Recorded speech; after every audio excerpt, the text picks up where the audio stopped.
Que hoy vamos a hablar de algo muy importante, que son los derechos humanos. Todo el tiempo estamos escuchando sobre ello, cada vez se habla más de ellos en los medios de comunicación, cada vez vemos políticos, presidentes, jefes de Estado que hablan de los derechos humanos y sin embargo muchas veces no sabemos qué quiere decir, especialmente cuando se trata de hacer valer nuestros derechos o de respetar los derechos de los otros. Se vuelve un discurso que a veces está un poco sin significado. Vamos a tratar hoy de llenarnos con algunos elementos que nos puedan darle más sentido a ese concepto. Los derechos humanos, para empezar, son derechos inherentes a todos los seres humanos. Los seres humanos nacemos con derechos humanos, nadie nos los otorga. El hecho de haber nacido humano tiene que ver con nuestra dignidad. Y es importante reconocer que en la historia de la humanidad hubo momentos claves que posicionaron la discusión sobre los derechos humanos. Por ejemplo, en la Revolución Francesa en ese momento se hablaba de la Carta de Derechos del Hombre y el Ciudadano. Ni siquiera se mencionaban los derechos de las mujeres por allí. Se mencionaba fundamentalmente del hombre y del ciudadano. No había perspectiva de género en ese momento ni nada. Lo que siguió posterior a esto, otro momento clave, fue después de la Segunda Guerra Mundial. Naciones Unidas, la Organización de Naciones Unidas, empieza a poner la discusión, ampliar un poco más la discusión y se abren categorías sobre los derechos humanos. Entonces, por ejemplo, una categoría muy importante son los derechos civiles y políticos. Entonces hablaba del derecho a la vida, ¿verdad? Derecho a la autonomía, a la participación política, a la participación en escenarios políticos. Es muy importante también saber que después, y no digamos porque jerárquicamente sean menos importantes, se hablan de derechos sociales, económicos y culturales. Entonces imagínense lo que esto implica: el derecho a tener identidad cultural, el derecho a desarrollarse socialmente, el derecho a la educación, son derechos muy importantes. Están también los derechos ambientales, los derechos medioambientales, que son derechos que están, digamos, hoy en una discusión muy actualizada, que es la discusión que tiene que ver con el medio ambiente. Son los derechos que tienen que ver con que todos tengamos acceso y tengamos la posibilidad de gozar y disfrutar un medio ambiente sostenible. Entonces imagínense cuando ahora está la discusión sobre la contaminación, sobre el calentamiento global, sobre la contaminación de los ríos. Justamente son discusiones que se hacen en el marco de esos derechos.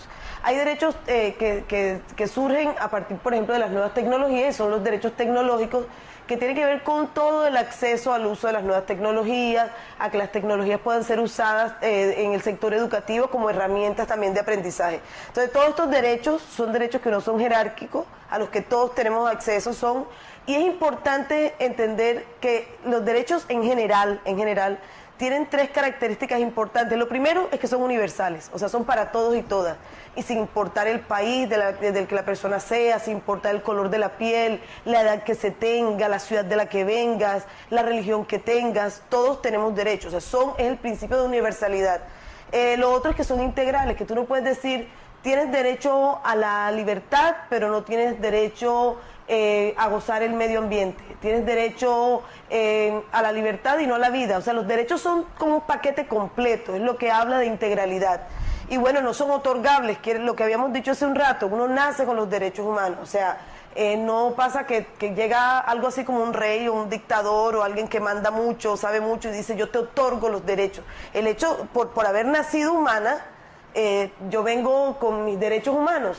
Ahora, es importante que el Estado garantice esos derechos, que el Estado reconozca esos derechos, que las otras personas reconozcan tus derechos. Eso sí es importante, pero los derechos humanos son tuyos cuando naces. La mayor amenaza que tienen los derechos humanos, hay que decirlo, por un lado es la exclusión social. Todo lo que tiene que ver con discriminación, por ejemplo, la estigmatización, y eso lo vemos en la educación, en el sector educativo, en la escuela, los niños que son estigmatizados, por ejemplo, lo que pasa a veces con los niños que son más pobres, lo que ocurre a veces incluso dentro de la misma familia. O sea, la exclusión social se da en todas partes y hay que entenderla y hay que mirarla, sobre todo el Estado y la fuerza pública tiene que ser muy sensible a esto, porque la exclusión social definitivamente pone en peligro la garantía de los derechos humanos. Otro, por supuesto, es el conflicto armado. El conflicto armado, cuando hay conflicto armado, cuando estamos hablando de actores armados, estamos hablando de unos graves riesgos para que se reconozcan los derechos humanos de las personas.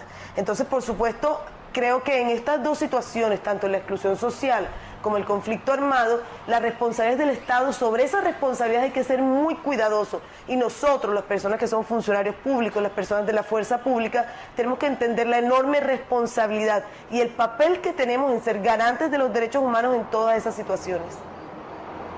Bien, ¿qué debería hacer un funcionario público para ser mejor garante de los derechos humanos? Esta es una pregunta muy importante porque los funcionarios públicos de alguna manera somos como unos vigilantes, ¿verdad?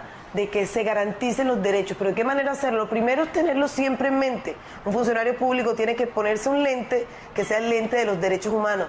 Todas las acciones que uno ejecuta, todas las estrategias que uno adelanta, todos los proyectos que uno avanza, tienen que ser proyectos y acciones y estrategias que se ejerzan en el marco de esos derechos, por supuesto, que tengan en cuenta los grupos poblacionales, que no discriminen, que no excluyamos particularmente y que entendamos los grandes retos que tenemos y los grandes desafíos que tenemos en países que como el nuestro han estado por años en un conflicto armado. ¿Sería bueno pensar, por ejemplo, que los derechos de la mayoría priman sobre los derechos de la minoría? Esta es una pregunta problemática realmente. Los derechos son universales, lo habíamos dicho hace un rato, y no importa si tú eres una minoría. Al contrario, en estos casos es importante que el Estado y los funcionarios públicos seamos incluso mucho más atentos en garantizar los derechos de esos grupos que son minoritarios. Entonces no es cierto que porque seamos la mayoría tenemos unos derechos privilegiados sobre aquellos que son minorías. Al contrario, nos tenemos que volver vigilantes de que aquellos que son minorías tengan igual acceso a los derechos y libertades. ¿Por qué hay tanto problema en Colombia para que se nos respeten los derechos si son universales y venimos con ellos? Pues claro, porque por nuestra propia historia hemos sido un país que ha estado en constante conflicto, en lo que se ha legitimado en ocasiones la fuerza, el que sea más fuerte, el poder de los unos sobre los otros, en los que incluso en algunos años se privilegió una cultura mafiosa, en lo que incluso por mucho tiempo se pensó que los que eran negros o los indígenas tenían menos valor que aquellos que eran los conquistadores y los colonos, y nosotros traemos todavía cuestas partes de esa historia con la que hay que romper definitivamente. La única posibilidad de que Colombia sea un país garante de derechos humanos es que rompamos con esos discursos, que digamos no a culturas mafiosas, que reconozcamos que no es quien tiene el poder el único que tiene acceso a los derechos, en que reconozcamos que todos tenemos valor a pesar de nuestras diferencias y que en esa medida en que somos valiosos para esta sociedad, también tenemos acceso a derechos. La pregunta, si para hacer valer los derechos necesita abogado, no, realmente no. Todos los seres humanos, todos somos sujetos de derechos. Y es importante que todos aprendamos y sepamos cuáles son esos escenarios de garantía de derechos de los cuales gozamos por ser seres humanos, simplemente por ser seres humanos. Entonces no es cierto que para uno garantizarlo tenga que acudir a un abogado.